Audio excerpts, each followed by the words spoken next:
Shalom. It's an honor to be part of your Shabbat celebration.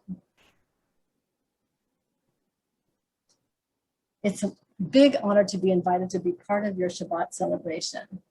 I want to thank Liz, Raz, and all the other organizers who have set up this program. Thank you so much for inviting me to be part of it. So you've all heard the famous saying, 2 Jews, 3 opinions. Why must Jews always be so different from one another? What's the big deal about being different? Even when 2 Jewish people meet, they give each other the traditional greeting. One Jew says to another, Shalom Aleichem. And then the friend, how does the friend respond? Also Shalom Aleichem? You might think so, but that's not the case. The traditional response to Shalom Aleichem is Aleichem Shalom, which means peace on you. Why would the initial greeting and the response be different? Why don't you greet each other with the same phrase? And that's not the only difference among Jews. There are many other ways in which Jews are different. Our prayer books are different. We have Middle Eastern Nusach, we have Eastern Europe Nusach, different versions of the prayer book. Jews in America pray slightly differently from Jews in other parts of the world. South America, North America pray differently. We each have our own way of dressing. Each community has a different style of dressing. Each culture within the Jewish world has different cuisine. Why so many differences? Maybe difference is not a good thing? I don't know, I'm asking you. But in order to answer that, I have a story. Maybe you'd like to hear my story. This is a story about a famous maestro, an orchestral conductor. And the famous maestro I'm talking about is Arturo Toscanini. He was from Italy. And he died about 60 years ago. He was a world famous conductor and maestro of orchestras. So the story about him is one day a man decided to write his biography and interviewed Toscanini about his life story. One night he called him and asked if he could see him the next night because he planned to be in town. He said, may I interview you for the biography I'm writing? Will you be in town tomorrow night? And may I meet with you? Arturo responded, I'm so sorry. Unfortunately, I have a prior commitment tomorrow night. I won't be able to make it. And the interviewer asked him, well, whatever it is you're doing tomorrow night, whatever your plans are, may I join you? To which Toscanini responded, actually, tomorrow night I will be sitting right next to my radio because there will be a concert being played on the other side of the world. And this is an orchestra that I used to conduct. I've retired since then, but I still like to follow them, see how they're doing. Have they become more famous, better, more skilled? And I don't want any interference while I'm listening to the radio. I need to concentrate, focus on listening to the concert that I will be attending through the radio. So the interviewer says, okay, that's fine. I mean, you are so famous for your conducting. Couldn't I just join you and see what it's like to watch a famous conductor listen to a concert? I promise I'll sit in the corner and take notes and I won't bother you. You won't hear a peep out of me. Toscanini says, all right, you can join me tomorrow night. So the next night, the interviewer, as promised, came to his house, sat in the corner, kept quiet as promised. Toscanini sat and listened to the concert on the radio with a very concentrated expression.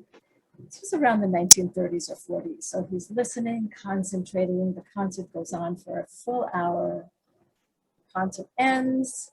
The interviewer asks him at that point, he says, wow, you are such a famous conductor and you listened to this amazing concert. They were fabulous. It was a wonderful concert, a wonderful orchestra. Toscanini says, well, not so much really. They're supposed to have 15 violinists, but there were actually only 14 violinists in this concert. So that's why I say the concert was not as good as it could have been. And the interviewer is very taken aback by this and feels very taken aback and says, oh my goodness, really? What's the difference? 14, 15 violinists, what's the difference? So he goes home, he tosses and turns because he's thinking all night, trying to solve the puzzle. He's trying to think, how could anybody listening to a concert on the radio from the other side of the world even be able to tell that there were 14 instead of 15 violinists? So he calls the concert hall where the concert was played, and he asks them, so there was a concert last night. Who was in the orchestra? Did all the musicians play last night? Person on the phone says, I'll check for you, one moment, please. And says, it's funny you ask, because there are 120 people in the orchestra altogether. Yesterday, we were supposed to have 15 people in the violin section, but one person was not able to make it. We indeed only had 14. So he hangs up the phone and thinks to himself, my goodness, he's as good as he said he was. He really could hear the difference between 14 violinists versus 15 violinists in an orchestra with 120 people. So he decides to go to Toscanini's house again. He knocks on the door and he says, 14 out of 15 violinists were there yesterday, as you said, even though I doubted you. How is it possible that you actually knew that? How did you know the difference? Toscanini says, that's the difference between us. You know, the casual observer looks at a concert, listens to a concert, says 14, 15, what's the difference? No big deal. But since I am well-versed, I am a musician of many years and a maestro, I know the difference between 14 and 15 violinists because I'm not just a casual observer. So that's my story. Now I ask you, why am I sharing this story? Because all around us, we see many, many people in the world. Do we care if there's a difference between 14 or 15 violinists at a particular concert? Does it matter to human beings? No, but it matters to God that we are all different. Because in God's eyes, we all have a unique role and unique contribution in the orchestra of life, in the world symphony. Every person in God's eyes is important, cherished, unique, and special, and something to celebrate, not something to be shunned. Differences are to be celebrated. Diversity is to be celebrated. So now we can better understand why we Jewish people say things differently to each other. One person says Shalom Aleichem, his friend responds Aleichem Shalom, because we love to be different. Not only that, but we also love to begin and end with Shalom. Shalom Aleichem, Aleichem Shalom. Shalom at the beginning, Shalom at the end. Because we have so many beautiful differences amongst us, the most important thing is Shalom, peace, to keep our differences as one, not to separate us, but to unify us and help us stay together as a people. So that's why we always open and close with Shalom, peace.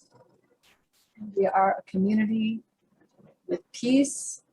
And we always say Shabbat Shalom as well. And now I say Shabbat Shalom to all of you.